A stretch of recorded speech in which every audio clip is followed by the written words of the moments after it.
তো যাই হোক, আমার প্রাণপ্রিয় বান্ধবীর বিয়ে আগামী শুক্রবার। 8 জন বান্ধবী মিলে প্ল্যানিং করতেছি কিভাবে কি করব।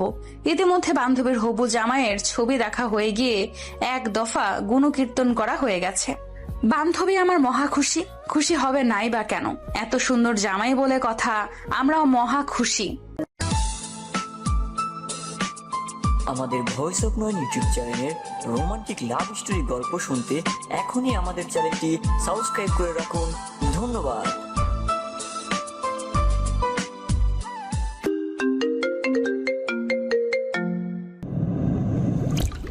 না হই অন্তত এটা ভেবে খুশি যে বান্ধবীর বিয়েটা এবার খাওয়া হবে। আমরা মহা খুশি হতে পারিনি বলে আবার ভেবে নিয়েন না যে জলে পুড়ে যাচ্ছি। বিয়ে যেহেতু বান্ধবীর, তাই তার মহা খুশি হওয়া উচিত, আমাদের না। সে যাই হোক, একটু পাকনামি করে ফেললাম, ডোন্ট মাইন্ড প্লিজ। 8 জন, আমি, মিনু, আনিকা, জয়া, শম্পা, সাবিনা, রেহানা, তামান্না বান্ধবী গিয়ে উপস্থিত হল বান্ধবীর বাড়িতে হলুদের দিন। বিয়ায় মেলা আয়োজন করেছে বান্ধবীর বাপ, কিন্তু প্রতিবেশীগণ সেই মেলা আয়োজনের চেয়ে বেশি মনে করতেছে আমাদেরকে। ড্যাব ড্যাব করে চোখ বাহির কইরা তাকায় আছে আমাগো দিকে। শম্পা আমারে চিমটি মাইরা জিজ্ঞেস করলো, এই ইরতু, এই বেড়ি এমনি তাকায় আছে কেন আমাগো দিকে? নাম আমার ঋত্বিজা, সবাই ভালোবেসে ওই নামেই ডাকে আমাকে। তরে পছন্দ হয়েছে মনে হয় ওই বেডির পোলার লাইগা। সব কয়টা আমার কথা শুই না হাসা শুরু করলো। একদিকে 8 জন মাইয়া মানুষের হাসির আওয়াজে আশপাশের মহিলাগণ ভেবাচাকা খেয়ে বসলো। আমি একটু ভালো মাইয়া সেজে গেলাম তাৎক্ষণিক। সবাইকে ধমকের সুরে চুপ করতে বললাম। সবাই চুপ থাক শয়তানের কাজিনরা, এত ফাজলামো করলে পরে দেখা যাইব তোকে সব কয়টা চিরকুমারী হইয়া মারা যাইতে হইব। আনিকা আমার কথায় ফোরন কেটে বলল, হে আসছে, আমাদের বিয়ে হইব না কেন? আমরা কি দেখতে কম সুন্দর নাকি? আমি দাঁত কেলিয়ে বললাম, তোকে সুন্দর ধুইয়া পানি খাইবো মাইনসে? ওই যে বেরিগণ তাকায় আসছে তোদের দিকে, তোরা যে ফাজলামো করতেছিস পরে দেখা যাইব বেরির তোদের বিয়ার কুটনামি কইরা দিব। বিয়ার কপালে জুটবো না। সবাই এক দফা হেসে নিলাম। বিয়ের কোণে বান্ধবী ললিতা মানে লতা আমাদেরকে নিজের রুমে এনে সেট করলেন যেন আমরা শান্তি মতন আড্ডা দিতে পারি। আমি লতাকে ডেকে বললাম, এই ললিতা একটু পানি খাও না প্লিজ। ও মা গো, ললিতা তো আমার কথায় একদম তেলে বেগুনে জ্বলে উঠে বলল, কি তো আজ বাদে কাল আমার বিয়ে, তুই এইসব নামে আমারে ডাকবি না। আমার জামাই শুনে কি মনে করবে বলতো? লতার কথা শুনে সবাই হু হা করে চিৎকার করে উঠল। জয়া বলে উঠল, আহারি বেচারি, এখনই জামাইকে নিয়ে কত চিন্তা। দেখিস তোর জামাইও না তোকে ললিতা বলেই ডাকে। জয়ার কথা শুনে আমাদের হাসি যেন আর থামছেই না। সন্ধ্যায় সবাই লতাকে নিয়ে ব্যস্ত হলাম সাজানোর জন্য। লতার ইচ্ছে ছিল বিয়েতে পার্লারে সাজবে, কিন্তু আমরা নাছোড়বান্দা। আমাদের মতো বান্ধবী থাকতে তুই কিনা সাজবি পার্লারে? অসম্ভব, সেটা আমরা থাকতে কখনোই হবে না।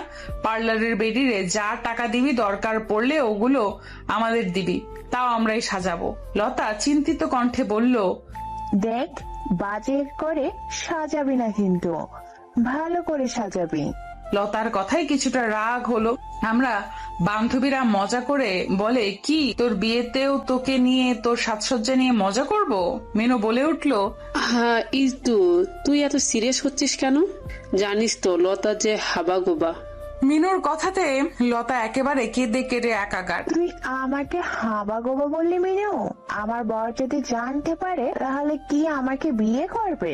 নাক টানতে টানতে কথাগুলো বলল লতা। লতার কথায় উপস্থিত সবাই মুখ চেপে হাসি লুকোনোর চেষ্টা করতে থাকলো। আসলে লতা হাবাগোবা না, একটু সহজ সরল টাইপের মেয়ে, খুবই মিষ্টি একটা মেয়ে আর অনেক ভালো। এমনিতেও দুনিয়ায় একটু সহজ সরল হলে সবাই চেপে ধরে, এমনটাই সব জায়গায়। আর এখানে তো সে আমাদের বান্ধবীই হয়। অবশেষে লতাকে সাজানো শেষ হলো। আয়নার সামনে নিয়ে ওরে বললাম, দেখতো ললিতা, সাজটা কেমন হলো?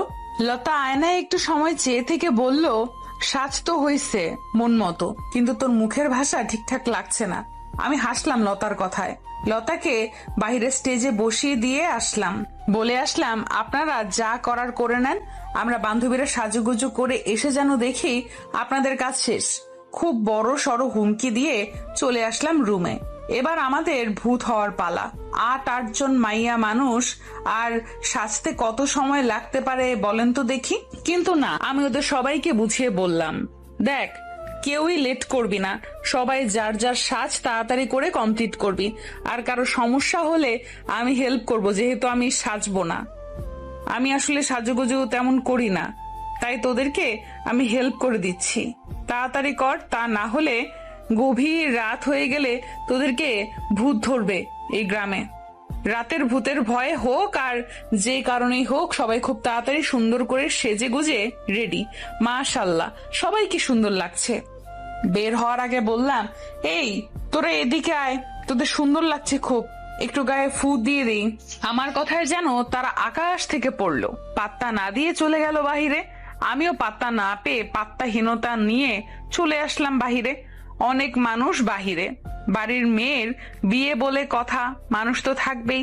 সবাই অবশ্য হলুদ রাত দেখার উদ্দেশ্যে আশেপাশে থেকেই উপস্থিত হয়েছে।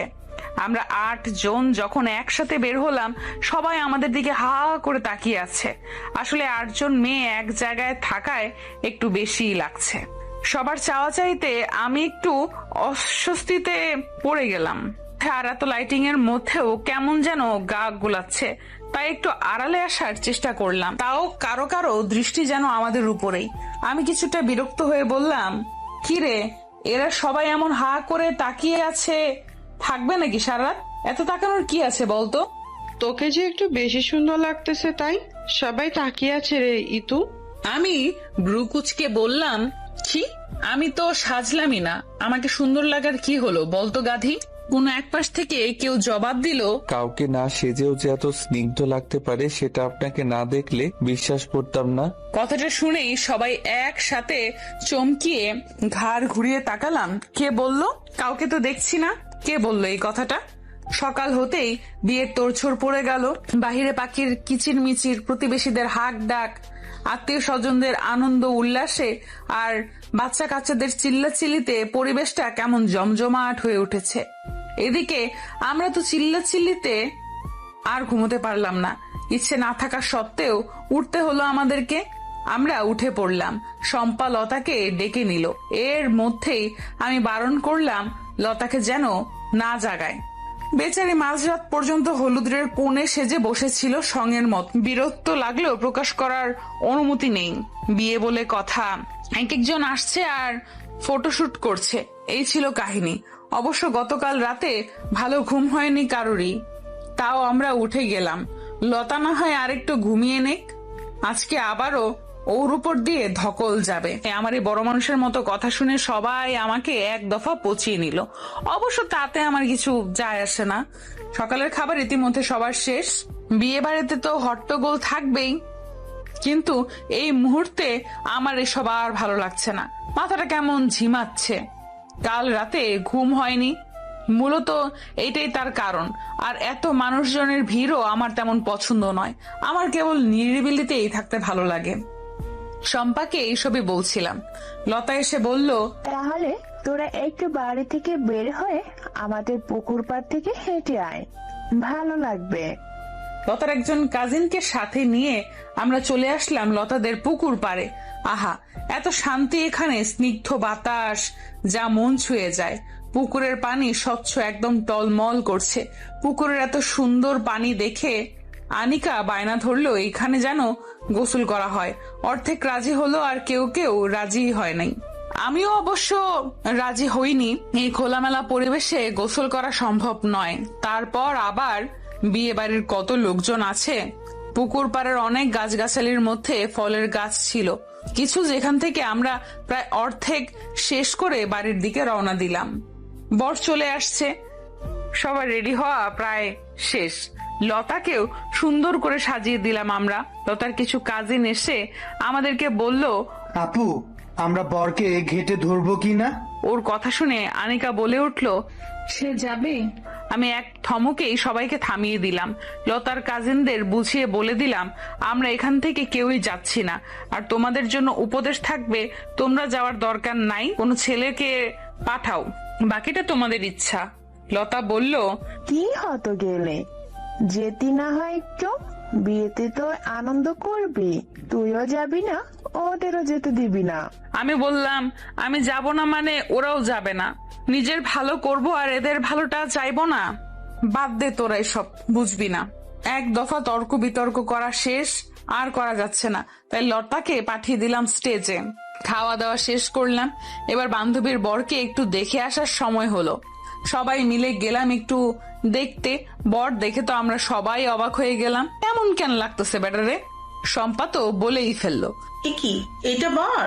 এমন কেন লাগতেছে? ছবিতে তো হ্যান্ডসাম লাগছিল। আমি ওরে থামিয়ে দিয়ে বললাম, আরে ওই যে বললাম না, বেডা মানুষ আরো যতই স্মার্ট হ্যান্ডসাম হোক না কেন, বিয়েতে তাদের লুকিং লাইক আ ছাগল মনে হয়। বিয়েতে ক্লিন শেভ দিয়ে টিয়ে একেবারে বাজে অবস্থা। যাই হোক, অনেক আলোচনা করলি এই ব্যাটারে নিয়ে। চল, এখানে আর থাকা লাগবে না, অনেক মানুষ এখানে, ফাঁকা কোনো জায়গায় যাই। ইরতু, তুই এত ফাঁকা জায়গায় কেন খুঁজিস বলতো? আমার গুণধর বান্ধবী আমাকে শুধালো এই কথা। আমি বললাম, আমার মানুষজনের এত ভিড় ভালো লাগে না, সেটা কি তুই জানিস না? সবাই একসাথে বলে উঠলো, ওপস ইরতু, তুই একটা নিরিবিলি। আমাকে ওরা এটাই নিকনেম দিয়ে দিয়েছে, নিরিবিলি। বিয়ে মানে যেমন আনন্দ, তেমনি বিচ্ছেদের অন্যতম কষ্টের কারণ। এত বছর মা বাবা ভাই বোন এত কাছের আত্মীয় স্বজনদের ছেড়ে নতুন মানুষদের সাথে নতুন জায়গায় থাকতে হবে, ব্যাপারটা ভাবলেই কেমন দম বন্ধ হয়ে আসে। কিন্তু কি আর করার, মেয়েদের নিয়মটাই যে এমন। এই নিয়ম মেনে সবাইকে চলতে হয়, কয়জনই বা নিয়মের বাইরে যায়। আর এই বিয়ের সবচেয়ে কষ্টের সময়টা হচ্ছে এই বিদায়ের সময়টা। লতাও আমাদের মাঝে বিদায় নেওয়ার সময় হয়ে গেছে। কি যে কষ্টের ব্যাপার বোঝার মতো না। কত হাজারো স্মৃতি লতাকে নিয়ে, আমরা কত মজা করতাম এই লতাটাকে নিয়ে। আমাদের বন্ধুত্বের মাঝে লতাই চলে গেল আগে। এত আনন্দ শেষ করে এখন পরিবেশটা কেমন চাপা কষ্টে দম আটকিয়ে আছে মনে হচ্ছে। লতাকে বিদায় দিয়ে রুমে এসে ব্যাগ গুছিয়ে নিচ্ছি সবাই। এখন আমাদের সাথে যেতে হবে, আমরা থেকে আর কি করব। কিন্তু এর মধ্যেই লতার আম্মু এসে আমাদেরকে জড়িয়ে ধরে কান্না করতে লাগলো। আমার মেয়ে চলে গেছে বলে তোমরাও চলে যাবে আমাকে একা রেখে? তোমরা লতাকে এনে দিয়ে তারপর না হয়ে যেও মা, থেকে যাও আজকে, যেও না। আন্টির এমন আবদার আমরা কেউই ফেলতে পারলাম না। কলেজ বন্ধ থাকায় কারো কোনো সমস্যা হলো না, সবাই বাসায় জানিয়ে দিল ব্যাপারটা। আমরা থেকে গেলাম। তবে লতাকে ছাড়া কেমন ফাঁকা ফাঁকা লাগছে। সবাই রাতে একসাথে আড্ডা দিচ্ছি লতাদের সেই পুকুর পাড়ে। লতার কাজিনরাও আছে আমাদের সাথে। রাতের স্নিগ্ধ বাতাস, খুব ভালো লাগছে পরিবেশটা। আড্ডার মাঝে হঠাৎ আমার ফোনের দিকে নজরটা গেল। ফোনটা ছিল আমার পাশেই, তবে নিচে রাখা ছিল।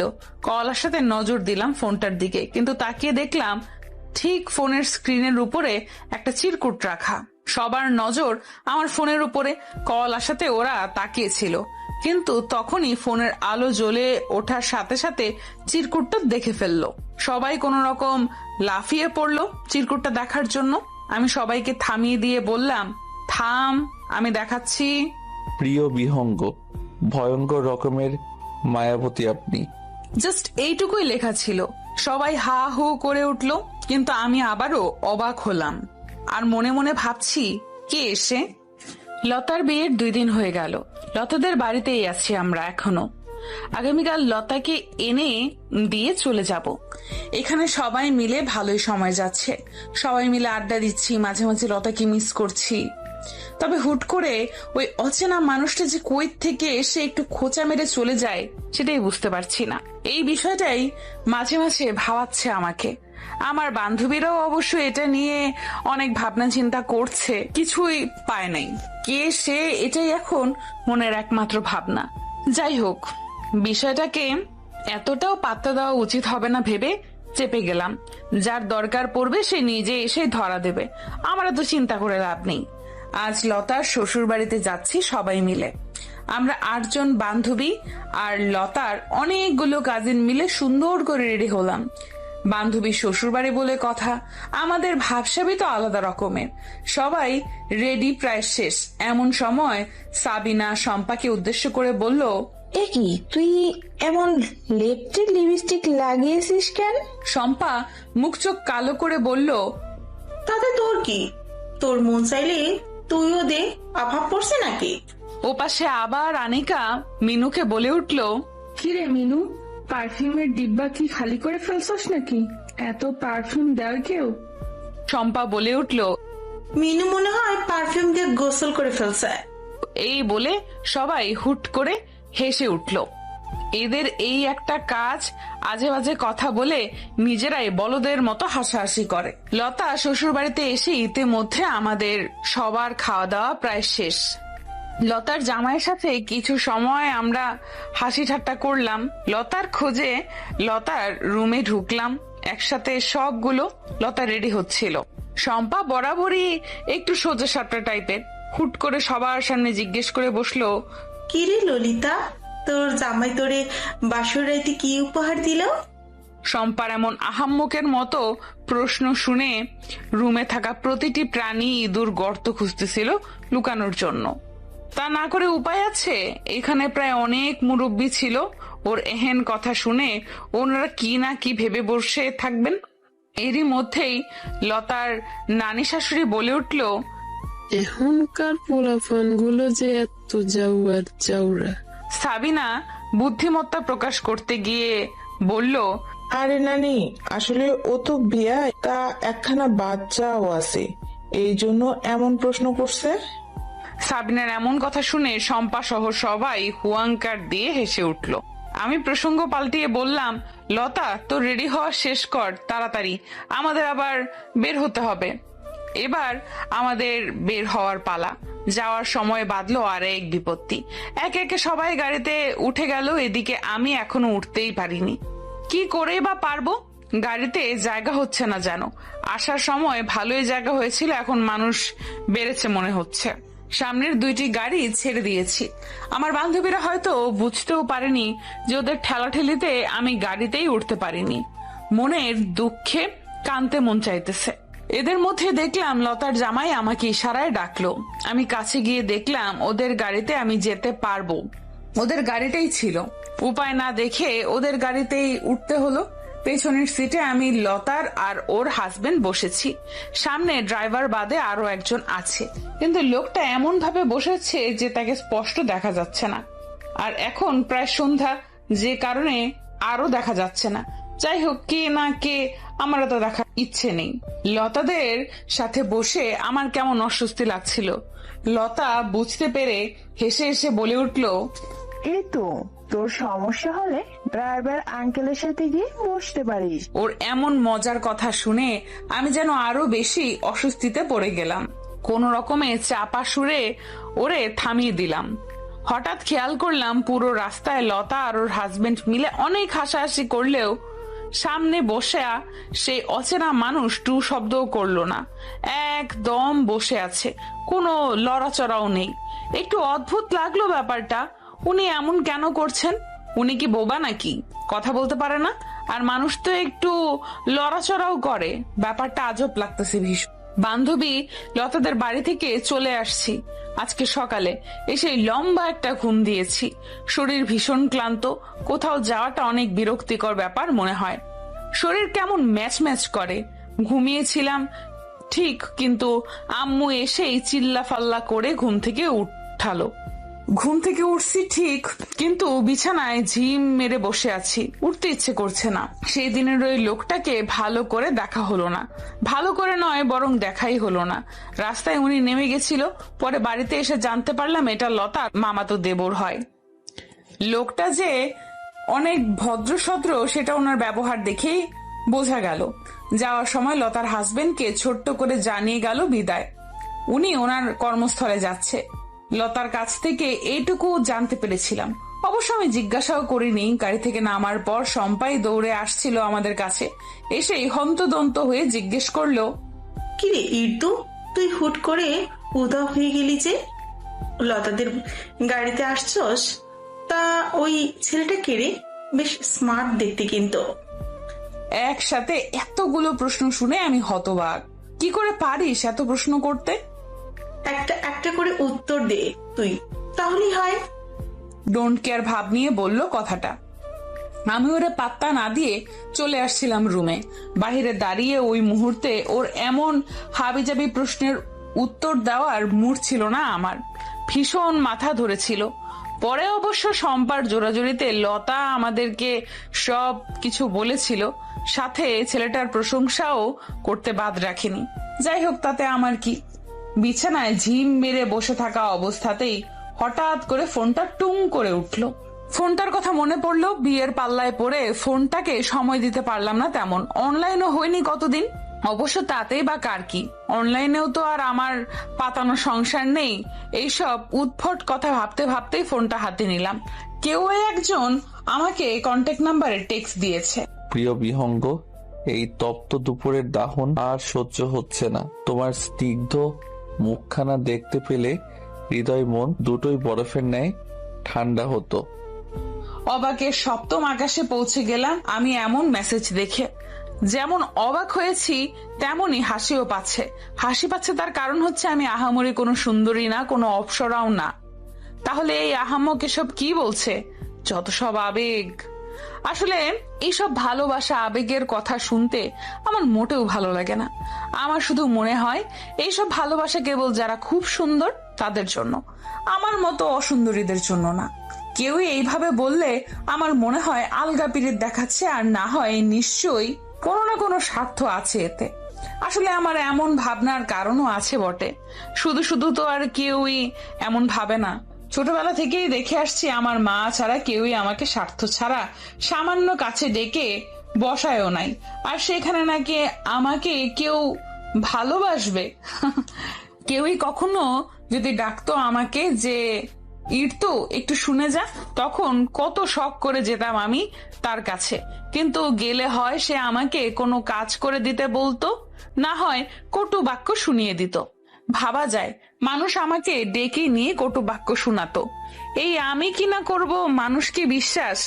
মাকে যখন গিয়ে বলতাম, আম্মু ওই চাচি না আমাকে এরকম কথা বলেছে, তখন আম্মু আমাকে মাথায় হাত বুলিয়ে দিয়ে বলতো, কেন চাস মা ওদের কাছে? ওখানে না গেলে হয় না? আমি চুপটি করে আম্মুকে জড়িয়ে ধরে দুফোঁটা অশ্রু বিসর্জন দিতাম। ছোটবেলা থেকে এইসবেই বড় হয়েছি আমি, আর তাই তো মানুষকে ভয় পাই। নিরিবিলি থাকতেই আমার ভালো লাগে, আর যে কারণে আমার বজ্জাত বান্ধবীগুলো আমার নাম দিয়েছে নিরিবিলি। তবে আমার বান্ধবীগুলোকে ভীষণ ভাগ্য করে পেয়েছি আমি। সব কয়টা আমার নিজের বোনের মতো, আলহামদুলিল্লাহ। এই দুনিয়ায় আমার আম্মু আর আমার বান্ধবীগুলো ছাড়া আপন বলতে আর কেউই নেই, আর বাবা তো থেকেও নেই। এই সব ভাবতে ভাবতে একটা দীর্ঘশ্বাস ফেলে উঠে বিছানা ছাড়লাম। নিশ্চয়ই আম্মু একটু পর এসে ঝাড়ু ছুঁড়ে মারবে, সে কখন ডেকে গেছে। ফ্রেশ হয়ে খেয়ে রেডি হলাম। আজকের বিকেলে 2টা টিউশনি আছে। বিয়ের জন্য কতদিন পড়াতে পারিনি বাচ্চাগুলোকে। আম্মুকে বলে বেরিয়ে গেলাম। টিউশনগুলো কাছে হওয়াতে হেঁটেই যাওয়া যায়। আজকের বিকালটা ভীষণ মনোমুগ্ধকর। হালকা বাতাস, সাথে সাদা ধবধবে আকাশ। হাঁটতে অনেক ভালো লাগছে। হাঁটতে হাঁটতে স্টুডেন্টদের বাসার সামনে যেতেই শম্পার সাথে দেখা হয়ে গেল। ওদের বাসা আর আমাদের বাসার কাছে হওয়াতে যে কোনো সময়ে আমাদের দেখা হয়। কি রে নিরিবিলি, কোথায় যাচ্ছিস? টিউশনে? আজকে আসলি, আজকে পড়াতে হবে, একটু রেস্ট নে। উপস, এইটাই শম্পার স্বভাব। একসাথে অনেকগুলো প্রশ্ন করে বসে। আমি কোনটার উত্তর দিব? সবকিছু বাদ দিয়ে বললাম, জানিস আজকে ফোনে আরেকটা টেক্সট আসছে। কথা শেষ না হতেই শম্পা আমার হাত থেকে ফোনটা কোন রকমে কেড়ে নিয়ে টেক্সট দেখাতে ব্যস্ত হয়ে পড়লো। মেয়েটা এমন কেন যে করে, মনে হয় আমি পালিয়ে যাচ্ছি ফোনটা নিয়ে। এই ইরতু, এটা মনে হচ্ছে সেই ছেলেটা যে তোকে ওই যে হলুদের রাতে প্রশংসা করেছিল এবং ওই দিন রাতে পুকুর পাড়ে চিরকুটটা দিয়েছিল। আমি আনমনে বললাম, ওটাই হবে। কিন্তু কে উনি? আমাকে এইবার চেনে কিভাবে? তুই জিজ্ঞেস কর কল দিয়ে যে উনি কে। অসম্ভব, আমি পারবো না। পারলে তুই কর। আসছে, আমি কেন জিজ্ঞেস করব? বেড়ায় পরে আমাকে বকা দিলে। না না ভাই, আমি পারবো না। ওর কথা শুনে আমি ভেবাচাকা খেলাম কিছুটা। মানে ওরে কেন বকা দিবে ওই ব্যাপারটাই বুঝলাম না। তোর কি দুলাভাই লাগে যে তোরে বকা দিবে? শম্পা চোখ টিপে বলে, হ্যাঁ দুলাভাই হয়ে যাবে অতি দ্রুত। ওর কথা শুনে বিরক্ত হলাম আমি। কি সব বলছে এসব? আমার কোনো ইন্টারেস্টই নাই এসবে। ফালতু বিষয় এসব। ওদের মতো আর বাপের হোটেলে খাই না যে এইসব আজাইরা কাজকর্ম করে বেড়াবো। শম্পা বলল, নাম্বারটা আমাকে পাঠিয়ে রাখ, বাকিটা আমি তদন্ত করতেছি, তুই যা পড়াতে। ওর ভাবসাব দেখে আমি তো হা হয়ে আছি। যাই হোক, দেখা যাক কি তদন্ত করে আর কি বের করে আমাদের শম্পা আপা। সকাল থেকে কেমন অশান্তি অশান্তি লাগতেছে। আমার এই একটা সমস্যা, অকারণে মন খারাপ হয়ে যায়, কোনো কিছুই ভালো লাগে না। মন খারাপের কারণটা পর্যন্ত খুঁজে পাই না। হঠাৎ আম্মু ডাকলো, ঈদ তো আসিস তুই? হ্যাঁ আম্মু বলো, কি হয়েছে? ঘুম থেকে উঠে যে এমন মরার মতন হয়ে থাকিস, এটা আমাকে আর কতকাল দেখতে হবে বলতো? আমার তো তোকে এই অবস্থায় দেখতে ভালো লাগে না। কই একটু হাসি খুশি থাকবি তা না। হয়েছে আম্মু, থামো তো। এই সকাল সকাল কতগুলো কথা দিলে শুনিয়ে। এগুলো কথা শোনানো হলো তোর ভালোর জন্যই তো বললাম, একটু পরিপাটি হয়ে চল, দেখবি নিজের কাছে নিজেকে ভালো লাগবে। কোনো কিছু না বলে হুট করে আম্মুকে জড়িয়ে ধরলাম। এভাবে হুটহাট জড়িয়ে ধরার জন্য আমার একজন মা আছে, এটাতেই আলহামদুলিল্লাহ। আম্মুকে জড়িয়ে ধরলেই আমার সব অশান্তি কেটে যায়। আম্মু আমার ভালো লাগছে না। তোর কবে ভালো লাগছিল শুনি? ছাড়, যা নাস্তা করবি, ফ্রেশ হয়ে আয়। প্রায় 10 মিনিট হতে চললো শম্পার জন্য অপেক্ষা করতেছি। আজকে ক্লাস আছে, এই গরমে ওর জন্য অপেক্ষা করাটা আমার কাছে ভীষণ তেতো মনে হচ্ছে। টুকি, আমি চলে এসেছি, বেশি অপেক্ষা করাইনি কিন্তু। চুপ, কখন থেকে অপেক্ষা করতেছি আর উনি এসে বলে অপেক্ষা করায়নি। কথা নাই, তাড়াতাড়ি চল। পেছন থেকে কে যেন ডেকে বলল, এই ইর্তিজা, আইসক্রিম খাবে? পেছনে তাকিয়ে দেখলাম একজন রুষ্টপুষ্ট যুবক। না ভাইয়া, অপরিচিত কারো কাছ থেকে কিছু খাওয়ার প্রশ্নই আসে না। খেতে খেতে না হয় পরিচয় হয়ে গেলাম। দাঁতে দাঁত কিরমির করে বললাম, ভাইয়া পরিচিত হতে চাচ্ছি না। উফ, কই থেকে আসে এসব, অসহ্য। শম্পা দাঁত কেলিয়ে বলল, খেলে কি হয়, খায়। তোর না আইসক্রিম পছন্দ, তার উপর আবার যা গরম, খেলে কি মহাভারত অশুদ্ধ হয়েছে তো? আর এটা তো আমাদের ভার্সিটির ভাই লাগে। What nonsense! আমি কেন অপরিচিত কারো কাছ থেকে কিছু খাবো? তুই কি পাগল হয়েছিস শম্পা? আর পছন্দ বলেই ওনার থেকে খেতে হবে? দরকার পড়লে কিনে খাবো। ওপস ইটু, তুই না একটা জাদা। তোর কপালে যে কি আছে বুঝবি মজা তখন। ও হ্যাঁ, মনে পড়ছে, ওই নাম্বারটা নিয়ে তদন্ত করেছিলাম তো। কি হলো, পেয়েছিস কে সে?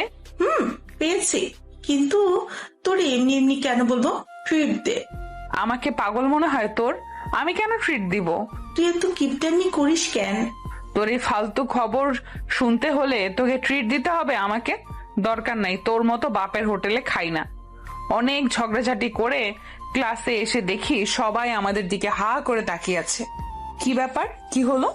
শম্পা বলে উঠলো, কি রে ইটু, আজকে কি আমাকে একটু বেশি সুন্দর লাগতেছে নাকি? সবাই যেভাবে তাকায় আছে। শম্পু, তোর এই দিবা স্বপ্ন রাখ, দেখ আগে ঘটনা কি। এর মধ্যেই সাবিনা, মিনু, তামান্না, রেহানা সবাই এসে আমাদের সাথে জড়ো হলো। ওদেরকে জিজ্ঞেস করলাম, কি রে কি হয়েছে? রেহানা এসে বলল, ইতু, তোর জন্য আজকে পাশের ডিপার্টমেন্টের একটা ছেলেকে একটু আগে এক হিরো এসে মেরে হসপিটালে পাঠিয়েছে। আমি তো ওর কথা শুনে স্তব্ধ হয়ে গেছি। আমার কারণে মানে? কি করেছি আমি? আমি তো কাউকে কিছু নিয়ে নালিশও করিনি। আমি মনে হয় ব্যাপারটা বুঝে গেলাম, চুপ হয়ে আছি। শম্পা বলল, আমরা আসার সময় তো একটা ছেলে আইসক্রিম খেতেই বললো ইর্তুকে, কিন্তু আমরা আসতে আসতে ওই পোলা আয়শা মায়ের খেয়ে হসপিটালও চলে গেল। মিনু বলল, আরে তোরা তো হেঁটে আসলি আর ওরা তো বাইকে ছিল। মাঠে এসে উড়াদুরা মায়ের আর বলতেছে কখনো কাউকে আইসক্রিম খেতে বলবি? এই হলো কাহিনী। আবার নিজের ছেলেদের এই পিটিয়েছে হসপিটাল এডমিট করার জন্য। ইর্তিজা চুপচাপ শুনে শান্ত ভঙ্গিতে বলল, কিন্তু উনি কে আর এগুলো কেন করছে? আমি তো চিনিও না। এর মধ্যেই মিনু কিছুটা চিল্লিয়ে বলল, ওই যে দেখ দেখ, ওটাই সে। সবাই নিচে তাকিয়ে দেখলো। একজন যুবক যাকে দেখে বোঝার উপায় নেই যে সে একটু আগেই কোনো ছেলেকে মেরে হসপিটালে পাঠিয়েছে। কাঁধ সমান চুলগুলো কাটিং করা, মুখে দাড়ি, চেহারাটা ছিমছাম, কেমন কবি কবি লাগে, সাথে ইনোসেন্টও লাগে। তাকে দেখে মনে হয় না যে তার এত রাগ। সাবিনা বলল, এটা তো আমাদের এলাকার ইভান ভাইয়া। এর মধ্যেই ইর্তিজা কিছুটা লাফিয়ে নেমে পড়লো নিচে। বাকিরা বোঝার আগেই নিচে চলে গেল। আগে টের পেলে আটকিয়ে রাখতো, যেতে দিত, কিন্তু এখন হাতের নাগালের বাহিরে। ইর্তিজা সবগুলো ছেলের সামনে গিয়ে দাঁড়ালো। ইর্তিজাকে দেখে সবাই কেমন সরে গেল, বোঝাই যাচ্ছে ওরা আগে থেকেই ওকে চেনে। সবাই একটু দূরে গিয়ে দাঁড়ালো। ইভান ঠিক আগের জায়গায় দাঁড়িয়ে আছে। কাউকে অন্যায়ভাবে মারা ঠিক নয়, আশা করি এতটুকু বোঝার বয়স আপনার হয়েছে। আর আপনি যদি সত্যি আমার কারণে মেরে থাকেন তাহলে আপনাকে এই অধিকার কে দিয়েছে, আমি কি সেটা জানতে পারি? ইভান একদম শান্ত স্বরে বলল। আমার থেকে বেশি অধিকার আর কারো আছে বুঝি? কিছুটা রেগে গিয়ে বলল, কিন্তু সেই অধিকারটা আপনাকে দিল কে, আমি সেটা জানতে চাচ্ছি। প্রিয় বিহঙ্গ, রেগে যাচ্ছ কেন? রাগ কিন্তু স্বাস্থ্যের জন্য ক্ষতিকর। আর অধিকারের কথা বলছো? আমার অধিকার আমি নিজে আদায় করে নেই। কিছুটা দমে গেল ইভানের বলা বিহঙ্গ ডাকটা শুনে। তার মানে এই সেই লোক এতদিন ধরেই আমার পেছনে পড়ে আছে। ওর সাথে বেশি কথা বলে লাভ নেই। কথাগুলো মনে মনে বলতে বলতেই চলে যাচ্ছি। পেছন থেকে ইভান ইর্তিজাকে ডেকে জোর গলায় বলতেছে, প্রিয় বিহঙ্গ, তোমার সবটুকু অধিকার আমি আদায় করব, কেবল সময়ের অপেক্ষা। সকালে দীপ্তিময় লাল টকটকা সূর্যের মতোই খুশিতে লাল হয়ে আছে। প্রায় এক সপ্তাহ যাবৎ তার মনটা তেমন ভালো নেই। আর মন ভালো না থাকার কারণ হলো সেদিন ভার্সিটিতে ঝামেলা হওয়ার পর আর এখনো ক্লাস করতে যাওয়া হয়নি। এমনিতেই ভার্সিটি অনেকটা দূরে, তারপর আবার শম্পার জন্য সেদিন অপেক্ষা করতে গিয়ে এই ঝামেলাটা হলো। এইসব ঝামেলায় যেতে চায় আর শম্পাদের সাথে দেখাও হয় না, এই কারণে মন খারাপ ছিল কিছুটা। কিন্তু আজকে সকাল সকাল মনটা ভালো হয়ে গেল একটা খবর পেয়ে। সকাল সকাল ঘুম থেকে ওঠার পরেই দুঃসম্পর্কের এক আন্টি ফোন দিয়েছিল। ফোন দিয়ে জানালো ভার্সিটির ঠিক কাছেই একটা প্রাইভেট স্কুল আছে যেখানে একজন শিক্ষিকা দরকার। এই সুখবরটাই সকাল সকাল পেলাম আমি। মোটামুটি ছোটখাটো একটা জব করার অফার বলা যেতে পারে। মা মেয়ের ছোট সংসার, 3টে টিউশনি করে। আমার মা কোহিনুর রহমান বাসায় কিছু বাচ্চা পোলাপান পড়িয়ে আর সেলাই কাজ করে কোনো রকমের সংসার চালায়। তাই আমি ইর্তিজায় ইন্টারমিডিয়েট পাশ করার পর থেকেই চাচ্ছিলাম কিছু একটা করতে। যদিও মা রাজি না, ওনার কথা হচ্ছে আমার মেয়ে এখনো ছোট, তাই সে টিউশনি করে কিছু আয় করে, সেটাতে আলহামদুলিল্লাহ। আমি বসে বসে ভাবতেছি জব করার অফার পেয়ে খুশি হলেও এটা ভেবে মন খারাপ হচ্ছে যে মাকে ছাড়া থাকতে হবে। ওনারা থাকা খাওয়ার ব্যবস্থা করবে বলেছে, ওখান থেকেই আমার ক্লাস করার সুবিধা আছে। এদিকে মা তো জব করারই অনুমতি দিবে না। আর মাকে ছেড়ে গিয়ে অন্যত্র থাকার কথা শুনলে তো স্ট্রোক করবে মনে হচ্ছে। মা এসে দেখে আমি কিছু ভাবছি। কিরে, মুখ চোখের অবস্থায় এমন করে রেখেছিস কেন? খুশি হয়ে আছিস নাকি চিন্তায় আছিস বোঝা যাচ্ছে না কিছু। আমার একটা কথা বলি, বকা দিবে না তো? তুই আমার বোকা দেওয়ার কে ভয় পাস নাকি? কি বলবি বলতো তাড়াতাড়ি শেষ করে নাস্তা করতে আয়। আর কয়েকদিন ধরে দেখছি ভার্সিটিতেও যাস না, ব্যাপারটা কি? হ্যাঁ, এই তো সুযোগ, আম্মু ভার্সিটির কথা তুলেছে, যা বলার এখনই বলতে হবে। কপট মিথ্যে রাগ দেখিয়ে বললাম, কিভাবে যাব? মাসের এখনো শেষ হয়নি, হাত পুরো ফাঁকা। টাকা পয়সা ছাড়া ভার্সিটিতে যাওয়া যায়? আমি না হয় বিলাসিতা করলাম না, কিন্তু গাড়ি ভাড়াটাও তো লাগে নাকি? আম্মু যেমন কিছুটা মিলিয়ে গিয়ে বলল, ওই আমার থেকে ও তো চাস নাই টাকা, আমার কাছে চাইলে কি আমি দিতাম না নাকি? আম্মু আমি এখন বড় হয়েছি, তুমিও বুড়ি হয়েছ, তাই এখন আমাকে কিছু করতে হবে, তোমার থেকে আর টাকা নেওয়া যাবে না। কথাটা বলেই আম্মুর মুখের পানে চাইলাম, বোঝার চেষ্টা করলাম আম্মুর মনের ভাবটা, কিন্তু না, আমি ব্যর্থ। এই মুহূর্তে আম্মুর মুখটা দেখে কিছু বোঝা যাচ্ছে না, তাই আমি আবারও বলতে শুরু করলাম, আম্মু শোনো না, সকালে শারমিন আন্টি ফোন করেছিল। এই থাম, শারমিন আন্টিটাকে চিনলাম না তো। আরে ওই যে তোমার ছোটকালের বান্ধবী আছে না সুমি, ওনার মামা তো নাকি কি বোন, যে একদিন না আমাদের বাসায় আসলো সুমি আন্টির সাথে, ওই শারমিন আন্টি। কিন্তু সে কিভাবে তোর নাম্বার পেল? তোর সাথে কি যোগাযোগ হয়? আমিও কিছুটা দমে গেলাম, আসলে তো নাম্বার কিভাবে পেল? আবার আমাদের কখনো কথাও হয়নি। যাই হোক, এসব এখন আম্মুকে বলা যাবে না, তাহলে আর চাকরি করারই হবে না। নিজেকে স্বাভাবিক করে বললাম, আরে ওই তো আমাদের ক্লাসের একটা মেয়ের সাথে পরিচয় হলো গত সপ্তাহে, ওরই পাশের বাসায় নাকি উনি থাকে বলল, ওর থেকেই আমার নাম্বার নিয়েছে হয়তো। আচ্ছা, তা কিসের জন্য ফোন দিল তরে? আসলে আম্মু, আমাদের ভার্সিটির থেকে একটু দূরেই একটা প্রাইভেট স্কুল আছে, ওখানে আমি জব করব। প্লিজ না করো না, আমাকে ওখান থেকে খাওয়ার ব্যবস্থা করে দিবে, ওখান থেকে ক্লাস করতে পারবো, একেবারে সব বলে দিলাম, কারণ বাকিটা আম্মু শুনবে কিনা সন্দেহ। আম্মু কিছু না বলে ডিরেক্ট আমার রুম থেকে চলে গেল। বুঝতে পারলাম আম্মু খুব রেগে গিয়েছে। খুব রেগে গেলে আম্মু কিছু না বলে চুপ হয়ে যায়। এখন আম্মুকে কিভাবে বোঝাই? হুট করে মনে পড়লো শম্পাকে আনতে বলতে হবে। শম্পা আম্মুকে সামলাতে পারে, না হয় আমি একা সামলাতে পারবো না। আম্মু হাই প্রেশারের রুগী, আমার একা একা নার্ভাস লাগে, খুব চিন্তা হচ্ছে। এদিকে আম্মু, আরেকদিকে জব, ক্যারিয়ার, সংসার, কি করব আমি? প্রায় আধা ঘন্টা ধরে বসে আছি বিশাল এক হল রুমে, যেটাকে আবার ড্রয়িং রুমও বলা যায়। ভীষণ গোছানো আর সুন্দর রুমটা, যেটার প্রশংসা না করলেই নয়, একদম চোখ জুড়িয়ে যাওয়ার মতো। বাড়ির বাকি রুমগুলোও সুন্দর হবে বোঝা যাচ্ছে। আম্মু তো আসার পর থেকে মাশাল্লাহ মাশাল্লাহ জপতেছে, সৌন্দর্যে মুগ্ধ হয়ে। আম্মুর সাথে শম্পাও জপছে, তবে আমি নিজেকে কন্ট্রোলে রেখেছি, কারণ এতটুকুতে অতটা দুর্বলতা প্রকাশ করার মতো মেয়ে আমি না। মনে মনে একটু ভাব নিলাম আর কি। যাই হোক, এইখানে আসার সময় গেট পেরিয়ে ভেতরে ঢোকার সময় দারোয়ান চাচা আমাদের উদ্দেশ্যে সুন্দর করে সালাম দিয়ে স্বাগতম জানিয়েছিল, তাই ওই সালামের শান্তি এখনো বিরাজমান মনে হচ্ছে। রাস্তার এক পাশে কাঙ্ক্ষিত বাসাটি, চারপাশে দেওয়াল দেওয়া, শুধু থাকার জন্য দোতলা এই বাড়িটি রয়েছে। আর সবটা জুড়েই আছে শারমিন আন্টির বলা সেই প্রাইভেট। তবে শারমিন আন্টি ভুল ইনফরমেশন দিয়েছিল। এটা মূলত প্রাইভেট স্কুল হলেও প্রাকৃতিক অর্থে এটা একটা অনাথ আশ্রম, শুধু যাদের বাবা মা নেই সেই বাচ্চাদের জন্য। তবে সুন্দর ব্যাপারটা হচ্ছে এখানে অনেকটাই স্কুলের মতো করা হয়েছে। এই ছোট্ট প্রতিষ্ঠানে, যেটার জন্য আলাদা শিক্ষক শিক্ষিকা নিয়োগ দেওয়া হচ্ছে, আর বাচ্চাদের থাকা খাওয়ার ব্যবস্থা করা হয়েছে আলাদা দোতলা করে 2টা বিল্ডিং এ।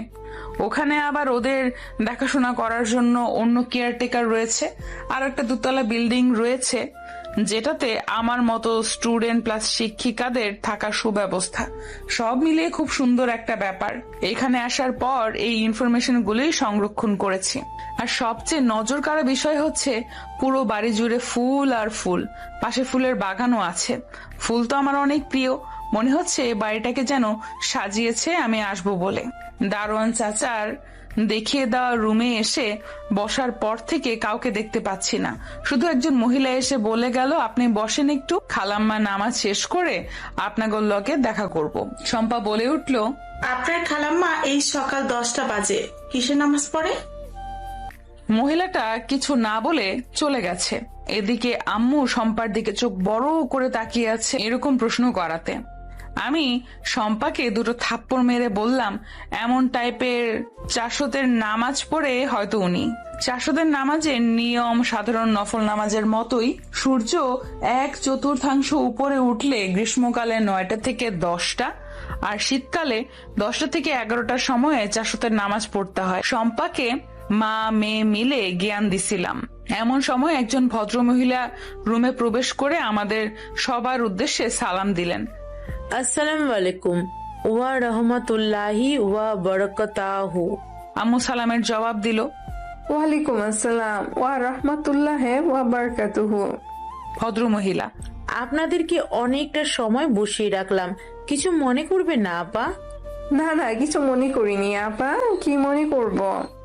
আমার দিকে উদ্দেশ্য করে বলল, এটা বুঝি ইর্তিজা? আম্মু বলল, হ্যাঁ, এটাই আমার মেয়ে ইর্তিজা। এরপর কিছুটা মিনমিনিয়ে বলল, আপনি এত সহজে চিনে ফেললেন যে? আগে দেখা হয়েছিল বলে তো মনে হচ্ছে না। অবশ্য আমিও কিছুটা অবাক হয়েছি ওনার এত কনফিডেন্স দেখে। ভদ্র মহিলা হাসি হাসি মুখে জবাব দিল, আরে কি যে বলেন না আপা, আমার কাছে একটা মেয়ে আসবে আর আমি তার সম্পর্কে কিছু না জেনে কিছু না ভেবে কি আর আসতে বলেছি? একটু একটু খোঁজ খবর নিয়েই আপনার মেয়েকে ডেকে পাঠিয়েছি। আম্মু যেন কিছুটা সান্ত্বনা পেল ওনার যুক্তিতে। অবশ্য আমিও একটু পেয়েছিলাম। আম্মু আর সেই ভদ্র মহিলা আলাপ করছে, এমন সময় আমার ফোনে টুং করে শব্দ হলো। সবার মাঝে বসে আছি, ইচ্ছে না থাকা সত্ত্বেও জানি না কেন ফোনটা চেক করলাম। আর আমি এক মুহূর্তের জন্য যেন জমে যাচ্ছিলাম ফোনের স্ক্রিনে তাকিয়ে। আমার অবস্থাটা শম্পা মনে হয় টের পেল। কিরে, কি হয়েছে? চল তো একটু আড়ালে যাই। আম্মুকে বললাম আমি একটু বাইরে যাই আম্মু। আম্মু ধমক দিয়ে বলল, বাইরে কই যাবি? চিনিস না জানিস না, বসে থাক চুপ করে। জানতাম একা ছাড়লে এমন করবি, এই জন্যই একা ছাড়ি না, কোথাও সাথে এসেছে। আম্মু যে এত কথা শোনাবে সেটা আমি ভাবতেও পারিনি। ভদ্র মহিলা বলল, আরে আপা, এসব কি বলছেন? মেয়েটা কে? একটু বাইরে যাবে, তাতে কি এমন হয়ে যাবে বলেন তো? আমার মেয়েটা থাকলেই তো ওদের নিয়ে ঘুরতো। সে তো কলেজে গিয়েছে, ওদেরকে যেতে দেন, কিছু হবে না। আমার বাড়িতে কোনো রকম ভয় নেই। ওনার কথা শুনে আম্মুর উপর কিছুটা রাগ করেই শম্পার হাত ধরে চলে আসলাম বাহিরে। আসার পরেই শম্পা লাফিয়ে উঠল। ইর্তু, কি হয়েছে বল বল, তোকে এত নার্ভাস লাগছে কেন হুট করে? ফোনের স্ক্রিনটা অন করে শম্পার দিকে ধরলাম ফোনটা। সেখানে একটা নাম্বার থেকে টেক্সট আসছে। প্রিয় বিহঙ্গ, যত চাইবে দূরে থাকতে আমি তোমাকে ঠিক ততটাই কাছে টানবো। বাড়ি পছন্দ হয়েছে তো ইর্তু পাখি? শম্পা মাথায় হাত দিয়ে বসে পড়েছে। তার মানে ওই ছেলে ইচ্ছে করে প্ল্যানিং করে তোকে এখানে এনেছে, এটা তার বাড়ি। কি করবি এখন? চুপ কর না একটু। একসাথে এতগুলো প্রশ্ন করলে আমি কোনটার জবাব দিব? তোর এই স্বভাবটা আর গেল না। আচ্ছা, নিরিবিলি একটু শান্ত হয়ে বল যে কি করবি। কি আর করব বল। আম্মুকে কিছু বলা যাবে না, কারণ সেদিন তোকে বাসায় নিয়ে তারপর আম্মুকে রাজি করিয়েছি এখানে আসার জন্য। আম্মু আমার সাথে চলে আসছে দেখে যাওয়ার জন্য যে আমি কেমন পরিবেশে আসছি। আর তুই তো দেখছিসই, আম্মুর চোখ মুখ দেখেই বোঝা যায় যে সে প্রায় রাজি। আর ওই ভদ্রমহিলা বলেছে যে আম্মুকেও এখানে নিয়ে আসার ব্যবস্থা করবে। এটা শুনে তো আম্মু আরো খুশি। এখন যদি আম্মুরে বলি যে চলে যাব, থাকবো না, তাহলে অবস্থাটা কি হবে বুঝতে পারছিস? তা তো বুঝতেই পারছি। এখন করবিটা কি? আর এত ভয় পাওয়ারই বা কি হলো বলতো? নিশ্চিত ওই ভদ্রমহিলা ওনার মা হবে। দেখ, ওনাকে তো অনেক ভালো মনে হয়। আর আমিও তো আছি তোর সাথে। তুই তো আমাকে নিয়ে এসেছিস তোর সাথে থাকতে। চিন্তা করে তো কিছু হবে না জানি। যা হওয়ার হয়েছে, আর যা হওয়ার তাই হবে।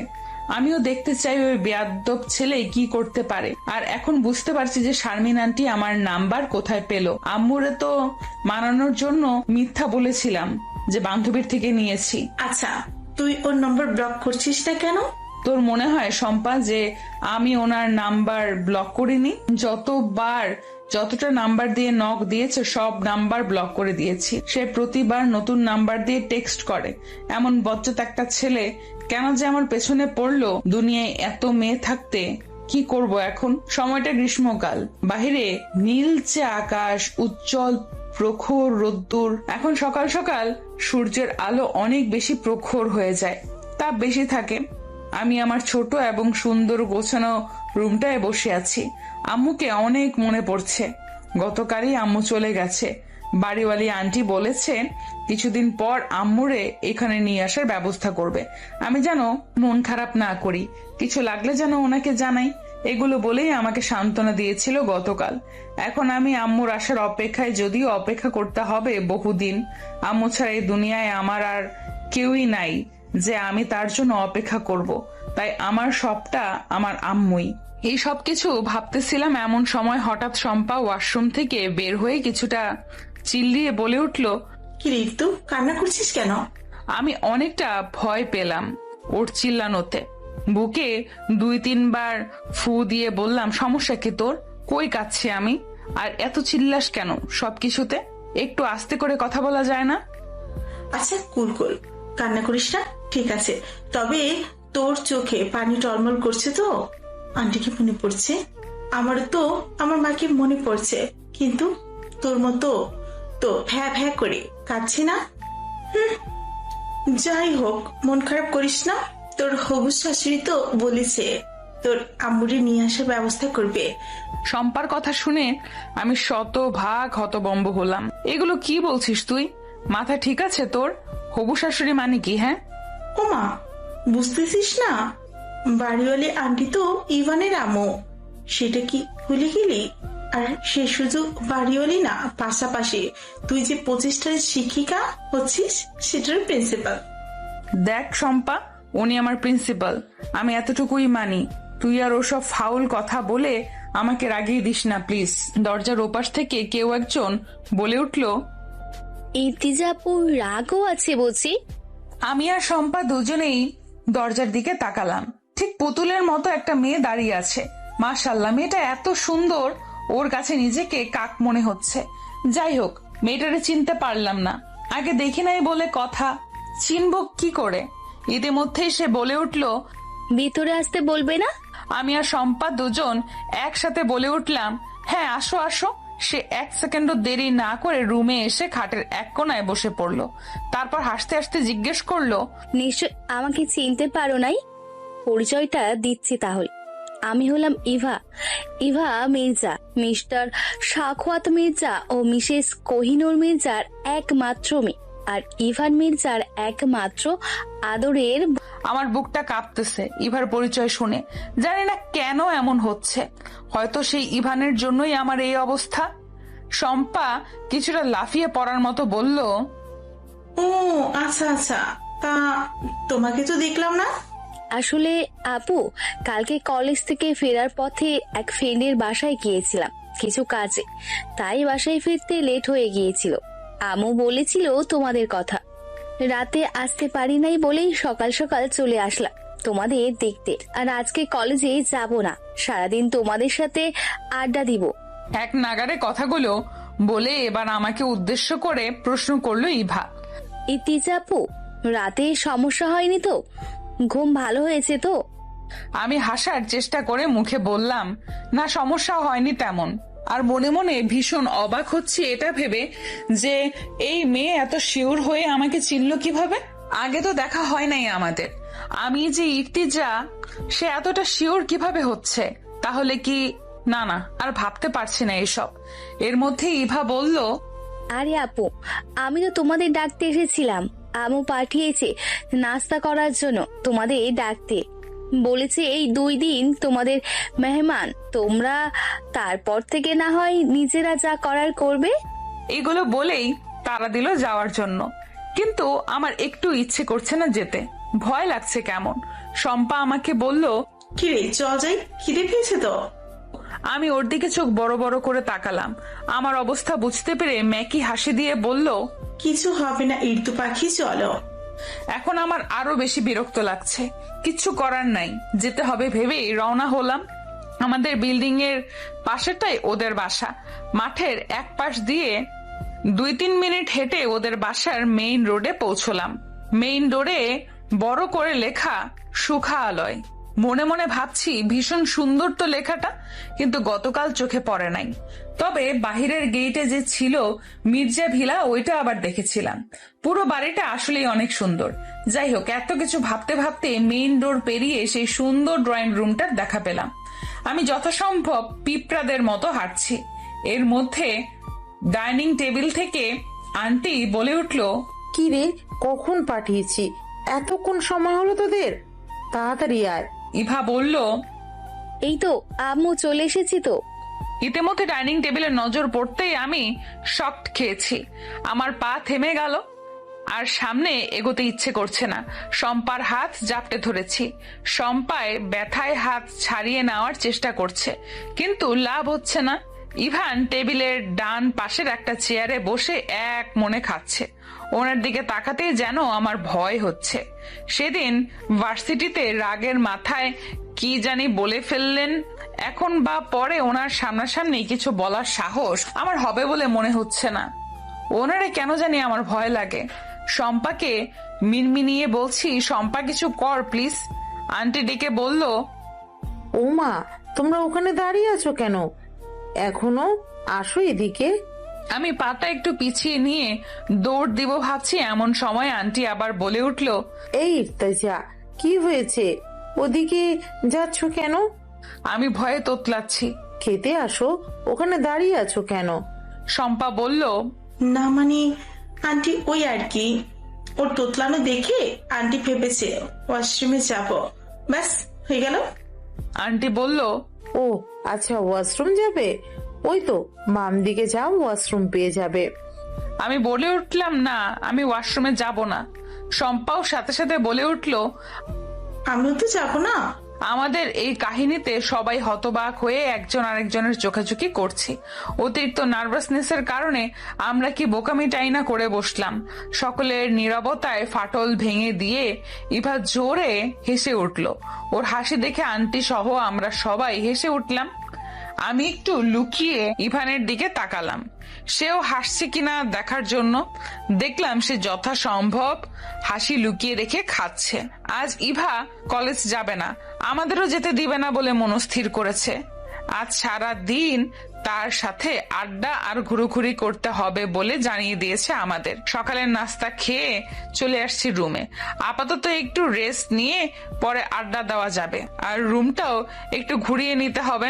এমনিতে তো রুমটা মাশাআল্লাহ খুব সুন্দর, কিন্তু তাও একটু এদিক সেদিক করে মনের মতো করে নিব। আমি আবার এইসব ব্যাপারে খুব সেন্সিটিভ। আর এদিকে আমাদের শম্পা আফা বয়ফ্রেন্ডের সাথে কথা বলা নিয়ে মহা ব্যস্ত। তার আবার রুম টুম নিয়ে কোনো মাথা ব্যথা নাই। গোয়াল ঘরেও সে গরুর মতো ঘুমোতে পারবে, শুধু পারবে না বয়ফ্রেন্ডের সাথে কথা না বলে ঝগড়া করে ঘুমাতে। হঠাৎ আমার ফোনটা বেজে উঠলো, আম্মু কল দিয়েছে। আসসালামু আলাইকুম আম্মু, কেমন আছো তুমি? ওয়ালাইকুম আসসালাম, আলহামদুলিল্লাহ ভালো আছি মা, তুই কেমন আছিস? ওখানে ভালো লাগছে তো? আলহামদুলিল্লাহ ভালো আছি মা, তবে তোমার জন্য মন খারাপ হচ্ছে খুব। এতটুকু বলেই থামলাম, কারণ এই মুহূর্তে আম্মুকে যেন আরো বেশি মনে পড়ছে আর কান্না পাচ্ছে। কিন্তু এটা আম্মুরে বুঝতে দেওয়া যাবে না, তাই যথাসম্ভব কান্না গিলে নিয়ে হেসে কথা বলার চেষ্টা করছি। আম্মু নিজেকে যথাসম্ভব লুকানোর চেষ্টা করছে, সেটা বুঝতে পারছি। কয়েক সেকেন্ডের নীরবতা ভেঙে জিজ্ঞেস করলো, খেয়েছিস তো? কি খেলি? হ্যাঁ আম্মু খেয়েছি, আর জানো কোহিনুর আন্টি খুব আদর আপ্যায়ন করছে আমাদের। যাক আলহামদুলিল্লাহ, ভদ্রমহিলা খুব ভালো একজন মানুষ, সেটা আমি বুঝতে পেরেছি, আর এজন্যই তো তেমন ভয় পাচ্ছি না। আচ্ছা তুমি রান্না বান্না করছো তো? ওষুধগুলো খাও তো ঠিকঠাক? আর হ্যাঁ, ঠিকঠাক চলছে সব।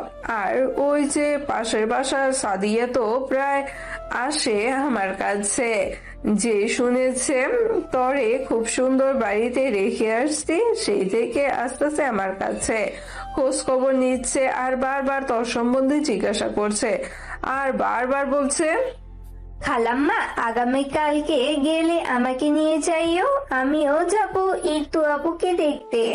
তাহলে তো ভালোই হয়েছে, ঠিক আছে নিয়ে এসো একবার।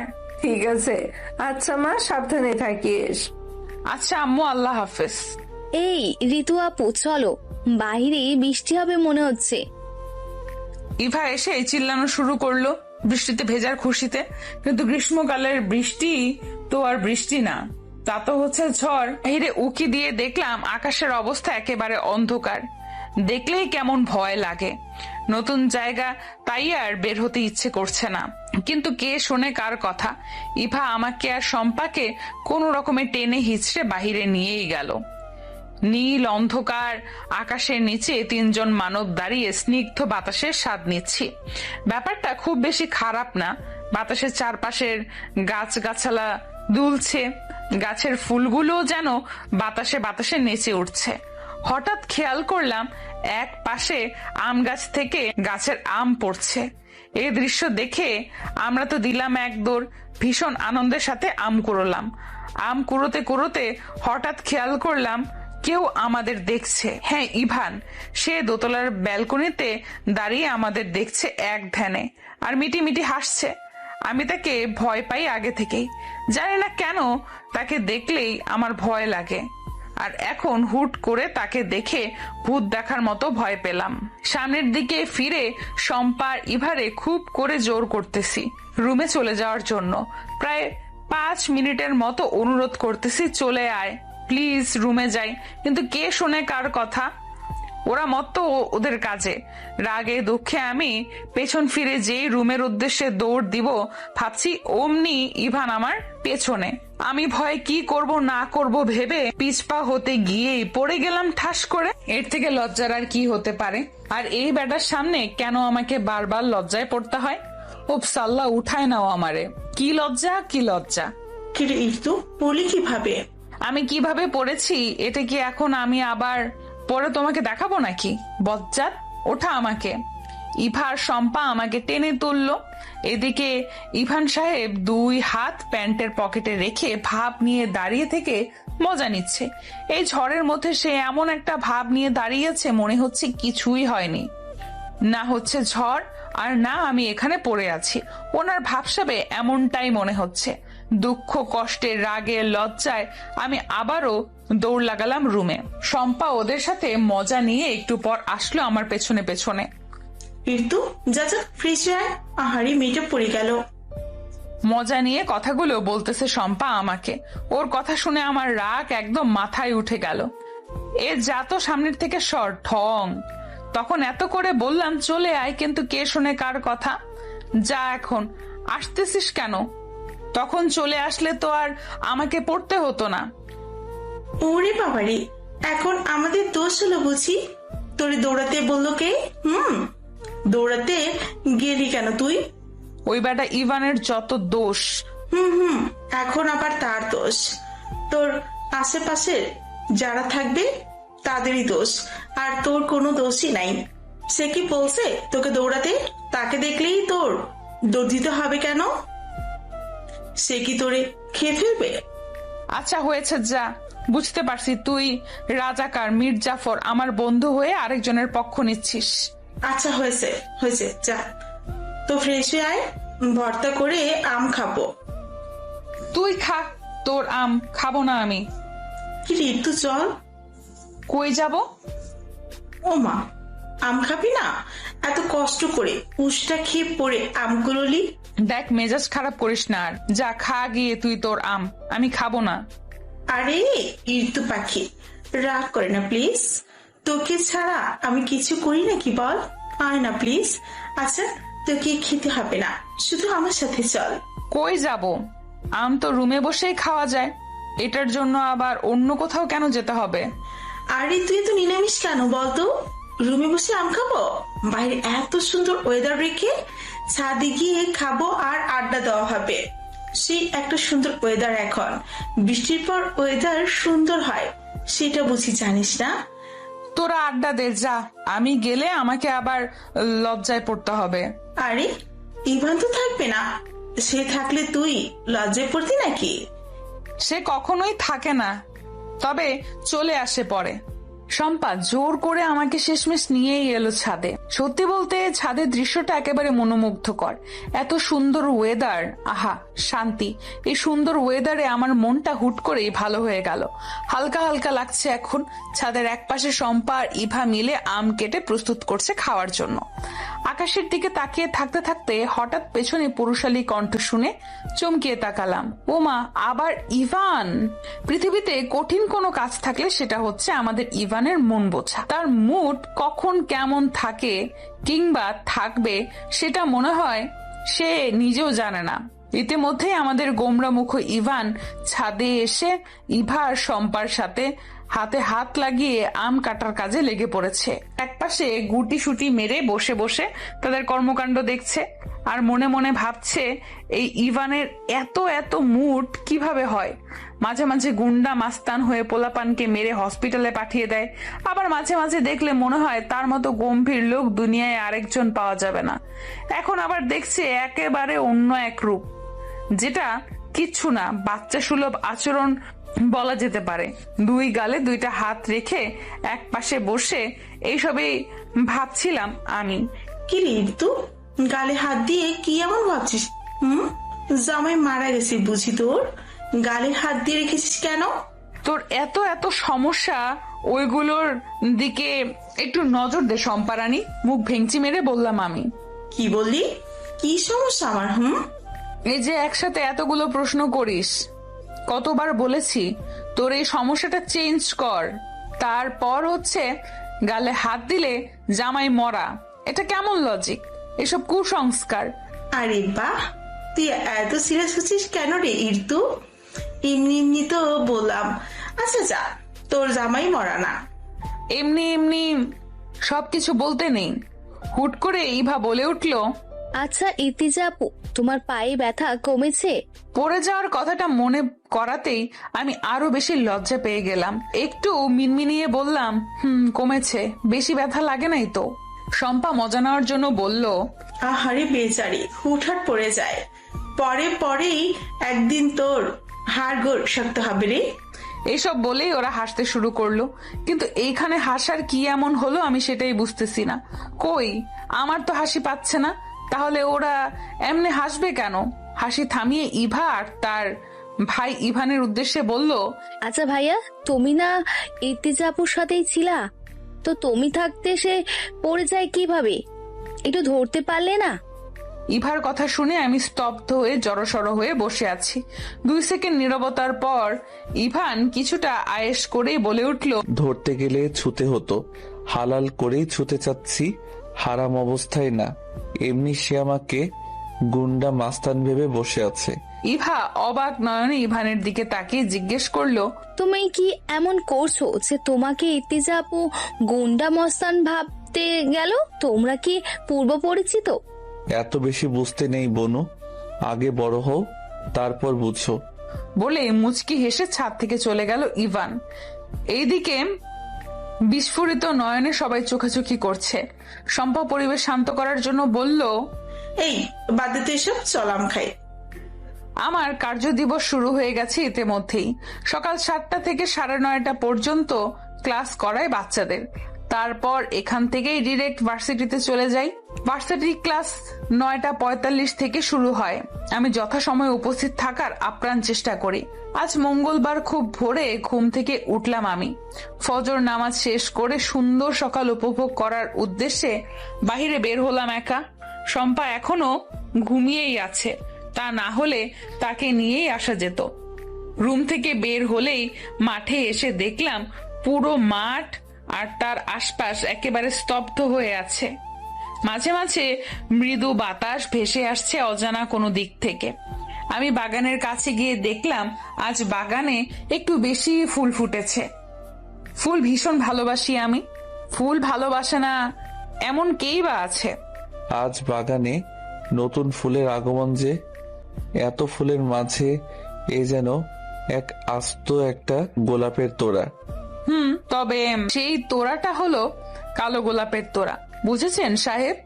জি বুঝেছি সাহেবা, তবে আপনি কি জানেন না কালো গোলাপ খুবই দামি, চাইলেই কিন্তু কেউ তা ছুঁয়ে দেখবে তো দূরে থাক, চোখের দেখাও দেখতে পারে না। তোমার মাঝে আছে পৃথিবীর সম্পূর্ণ স্নিগ্ধতা, তোমার মুখশ্রীতে ছড়িয়ে আছে মুগ্ধতা। তুমি পৃথিবীর সবচেয়ে সুন্দর ফুলের উপমা। আমি কালো গোলাপি ভালোবাসি প্রিয়তমা। সকালে স্কুল শেষ করেই ভার্সিটি চলে আসি আমি, সাথে শম্পাও আসছে। ক্লাসে এসেই সাবিনা, মিম, আনিকা আর জয়া সহ সবার দেখা পেলাম। প্রিয় বন্ধুদের দেখলে মনটা নিমেষেই ভালো হয়ে যায় জানো আমার। সবাই একসাথে আড্ডা জুড়ে দিয়েছে। এইদিকে আমি বসে বসে আনমনে ভাবছি সকালের সেই অপ্রত্যাশিত মুহূর্তের কথা, ইভানের বলা সকালের সেই প্রেমালাপ। অবশ্যই ইভান অল্পভাষী মানব, সে কথা কম বলে ঠিক, কিন্তু অল্প কথায় অনেক কিছু বুঝিয়ে দেয়। যে বুঝতে পারে সে সফল, আর যে বুঝতে পারে না সে নিঃসন্দেহে ব্যর্থ। কিন্তু আমি ভাবছি ইভান না হয় প্রেমালাপ আরম্ভ করলো, কিন্তু আমি কেন জবাব দিলাম? কেন আমি ফের কিছু বললাম? আমার কাছে এগুলো কেমন একটা অবাস্তব লাগছে, কারণ আমি ইভানকে সম্পূর্ণ এড়িয়ে চলার চেষ্টায় থাকি। নিজের সাথে নিজেই এক প্রকার যুদ্ধ করে আওড়াচ্ছি। এই ছেলেকে আমি পছন্দ করি না, তাই এই ছেলের কোনো কিছুই আমি সহ্য করব না। কোন রকম জোর করেই মনকে এসব মানতে বাধ্য করছে, কিন্তু আদৌ কি মন এগুলো মানছে? মেয়ে মানুষের মন যে ভীষণ নরম। আমার ভাবনায় ঢিল ছুঁড়ে দিয়ে সাবিনা বলে উঠল, কি ব্যাপার ইরতু, তুই এত কি ভাবছিস? চেহারা দেখে তো মনে হচ্ছে কোথাও ফেঁসে গেছিস, কি হয়েছে বলতো? এই হচ্ছে সমস্যা। বন্ধুরা হলো একটা তদন্ত কমিটির সভাপতি, কিছু না হলেও খুঁচিয়ে কিছু না কিছু বের করেই ফেলবে। আমাকে কিছু বলার সুযোগ না দিয়ে শম্পা বলে উঠল, কি ব্যাপার ইরতু রানী, স্বপ্নে ইভান ভাই আসছিল নাকি রে? এই জন্যই তো বলি ইরতু পাখি এত তাড়াতাড়ি ঘুমের দেশে পাড়ি জমাতে চাই কেন। এখন বুঝলাম সেই দেশে যে রাজকুমারের সাথে দেখা সাক্ষাৎ হয়। এগুলো বলেই সবাই অট্ট হাসিতে ভেঙে পড়ল। খুব বিরক্ত নিয়ে বললাম, ছি ছি, আস্তাক ফিরুল্লাহ, এইসব কি বাজে কথা বলছিস শ্যাম্পু? ওমা, বাজে কথা বুঝি? কোনটা ভুল বললাম শুনি? আরো সেই রাক্ষসী হাসতে থাকলো ওরা। অবশ্যই বাজে কথা। বাস্তবের মানুষ স্বপ্নে কেন আসবে শুনি? সে তো বাস্তবেই কতবার সাক্ষাৎ দেয় আর তাড়াতাড়ি ঘুমিয়ে যায়, কারণ তাড়াতাড়ি ঘুমানো ভালো। এবং তোর মতো তো বয়ফ্রেন্ড পালি না রাত জেগে, তাই তাড়াতাড়ি ঘুমিয়ে পড়ি। এগুলো বলেই মুখ ভেঙচি মারলাম আমি। এবার সাবিনা, শম্পা আর আমাকে থামিয়ে দিয়ে বলল, এই শোন, তোদের এই পেঁচাল রাখতো। তোরা 2-12 মাস এইভাবে সাপে লেবলে লেগে থাকিস, কিন্তু আবার তোরাই একটা আরেকটাকে ছাড়া চলতে পারিস না। তাই এখন তোদের পেঁচাল রাখ। আর ইর্তিজা, আমাকে বলতো ইভান ভাইকে নিয়ে তোর আসলে সমস্যাটা কি? আমি অবাক হয়ে জিজ্ঞেস করলাম, আজব তো, আমার সমস্যা মানে? আমি কি তোকে একবারও বলেছি তাকে নিয়ে আমার কোনো সমস্যা? না, আমি সেই সমস্যার কথা বলছি না। সমস্যাটা হলো তুই ইভান ভাইকে এত দূর ছাড় করতেছিস কেন? শোন, তোকে ওনার সম্পর্কে বলি। ওনাকে দেখে আসলে ভীষণ সাদামাটা লাগে। ওনার উপর দেখে ভিতর বোঝার ক্ষমতা সবার আছে বলে আমার মনে হয় না। উনি এলাকার খুব ভদ্র, সুশীল আর স্মার্ট একটা ছেলে। ওনার কারণে এলাকার বখাটে ছেলেগুলো কোনো মেয়েকে উত্তপ্ত করতে পারে না। ওই যে তোকে কোন ছেলে কি একটু বলেছে বলে মেরে হসপিটালে পাঠিয়েছে। ওখানে তোর জায়গায় অন্য যে কোনো মেয়ে থাকলে ও সেই একই রকমটাই করতো। মূলত সে এলাকায় থাকলে সব মেয়েরা যেন হাঁপ ছেড়ে বাঁচে, একটু স্বাধীনভাবে চলাফেরা করতে পারে। সাবিনার বক্তব্য শেষ না হতেই ক্লাসে স্যার চলে আসতেই এখানেই সমাপ্ত হলো। আজকে শুক্রবার, ছুটির দিন। খুব ভোরে আমি ঘুমকে বিদায় দিয়েছি। তবে আজ আর রুম থেকে বের হয়ে সকাল দেখার সাহস হলো না আমার, কারণ আজকে যেহেতু ছুটির দিন, তো ইভানও বাসায় থাকতে পারে বলে শিওর হয়ে আছি আমি। শম্পাকে ডেকে ঘুম থেকে তুলে নামাজ পড়িয়েছি আজ। এখন বসে বসে ঝিমাচ্ছে শম্পা, আর আমি ভাবছি আজ কি কি রান্না করা যায়। সকল স্টুডেন্টের সাথে আমারও খাবার খাওয়ার অনুমতি রয়েছে, কিন্তু আমি রান্নাটা নিজেই করে নিই। আমি যদি স্টুডেন্টদের সাথে খেয়ে নেই তাহলে শম্পার আবার একা একা খেতে হবে। যেহেতু জবটা শুধু আমার, তাই খাওয়ার অনুমতি শুধু আমার, শম্পার নেই। তাই দুজনে মিলেই রান্না করি। তো রান্নার জোগাড় করব, এমন সময় ইভা আমাদের রুমে এসে ডাকলো, আপু, আম্মু পাঠিয়েছে আমাকে, বলেছে আজকে যেন তোমরা রান্না না করো। আজকে আমাদের বাসায় মেহমান আসবে, তাই তোমাদেরও দাওয়াত। রাতেই বলা ছিল, কিন্তু আমি আলসেমি করে আসি নাই। ভাবলাম সকালে বললেই হবে, কিছু মনে করো না। বলেই মেয়েটা হাসলো। সে এমনিতেও প্রায় হেসেই কথা বলে, ভীষণ মিষ্টি একটা মেয়ে। এখন সকাল প্রায় 7টা, তাই সকালের নাস্তার ব্যবস্থাটা করলেই হবে। শম্পা ঝিমানো বাদ দিয়ে জিজ্ঞেস করলো, কোন মেহমান আসবে তোমাদের বাসায়? ইভা বলল, একটু আগে সিদ্ধান্ত নিয়েছি, তোমাদেরকে বলবো না যে মেহমান কারা। এটা তোমাদের জন্য ছোট্ট একটা সারপ্রাইজ। কেমন? সারপ্রাইজ শব্দটা শুনে ভালো লাগলো না আমার, কারণ আমরা জীবনে সারপ্রাইজ বলতে কিছুই নেই। সারপ্রাইজ নামে যেগুলো ছিল ওই সবগুলোই আমার জন্য একটা অপ্রত্যাশিত কাহিনী, তাই সেসব নিয়ে কখনোই এক্সাইটেড হতে পারিনি। দিনটি শুক্রবার থাকায় এবং ইভাদের বাসায় দাওয়াত বিধায় আজ আমাদের মধ্যে তেমন কোনো তাড়াহুড়ো করার ব্যাপারটা দেখা যাচ্ছে না। রান্না সহ সবকিছু থেকেই যেন ছুটি মিলল আমার। একটু আগেই আমার আম্মু ফোন করে কথা বলল। মায়ের সাথে কথা বলে হালকা লাগছে বটে, তবে নিজের মধ্যে একটা বিস্ময় ভাব দেখা যাচ্ছে, যেটাকে অন্য ভাষায় বলা হয় মুড সুইং। তাই জানলার পাশে এক দৃষ্টিতে বাহিরের প্রকৃতি দেখায় মগ্ন আমি। হঠাৎ করে মনে হলো আমাকে কেউ দেখছে। দৃষ্টিটা কিঞ্চিত সরিয়েই দেখতে পেলাম সেই বাজ পাখি আমার দিকে তাকিয়ে আছে। ইভানের রুমের ব্যালকনি থেকে আমার রুমের জানলাটা একদম বরাবর হওয়ায় ওখান থেকে ইভান আমার দৃষ্টিতে আমাকে রাখতে পারে।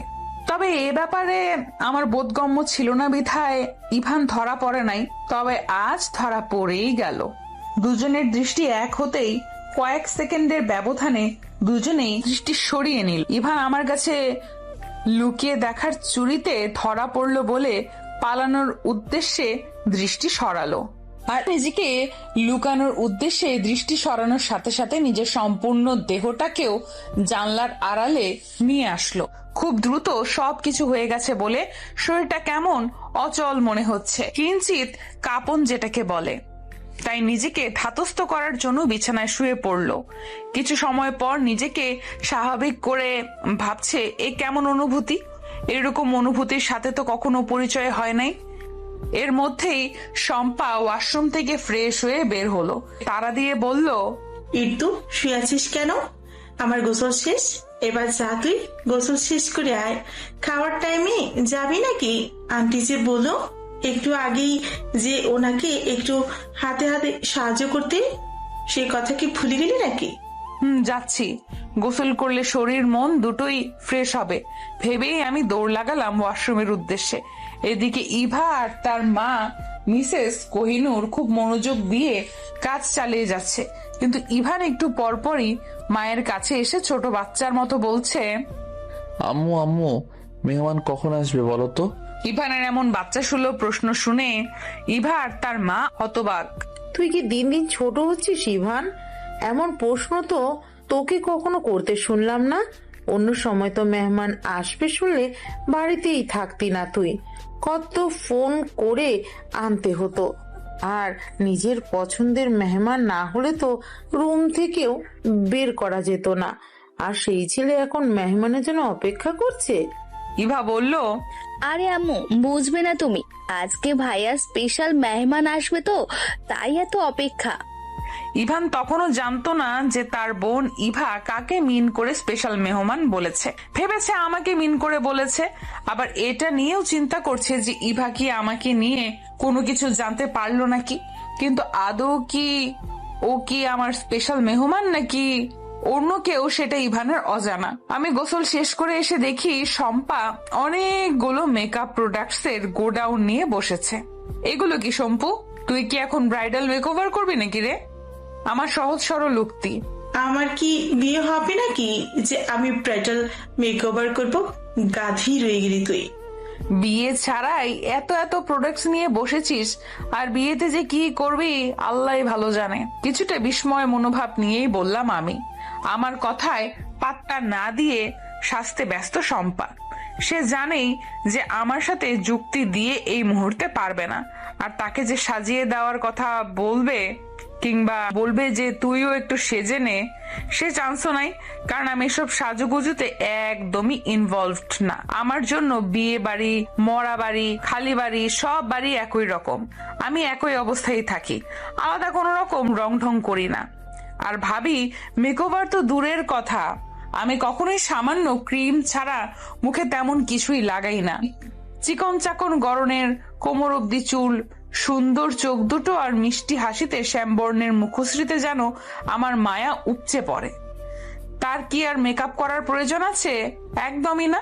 তবে এর থেকেও আরো সুন্দরী হয়েও মেকআপ করা যায়, সেটা যার যার ব্যক্তিগত পছন্দ। কিন্তু আমি পার্সোনালি এটা পছন্দ করি না।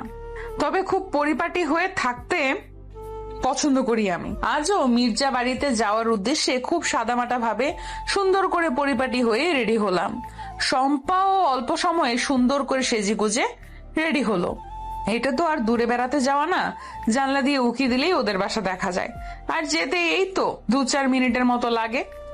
আমি মিসেস কোহিনূরের সাথে হাতে হাতে একটু সাহায্য করছি, যদিও উনি বারণ করে বলেছে যে কাজ প্রায় শেষ হয়ে গেছে, তোমাদের আর তেমন কিছুই করতে হবে না।